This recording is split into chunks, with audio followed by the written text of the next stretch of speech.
Hi, I'm Raju Dyapur from worldofpaintings.com. So this particular demonstration is about a painting of rainy clouds far away. Somewhere it's raining, so some of the brush strokes that you can concentrate on. And I wouldn't call it as a beginner painting, at least intermediate. So you know exactly how to use the brushes, and then you can actually get an idea exactly how I've used brushes to get certain effects. So if you follow along, I think you should be able to paint it, or otherwise at least get an idea exactly how to paint certain areas from this painting. And also the landscape actually is lit with light, so it's very bright.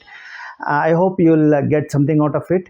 And then this entire class is actually going to be on my website. Have a look at that. Once it is published, I'll let you know even on this channel.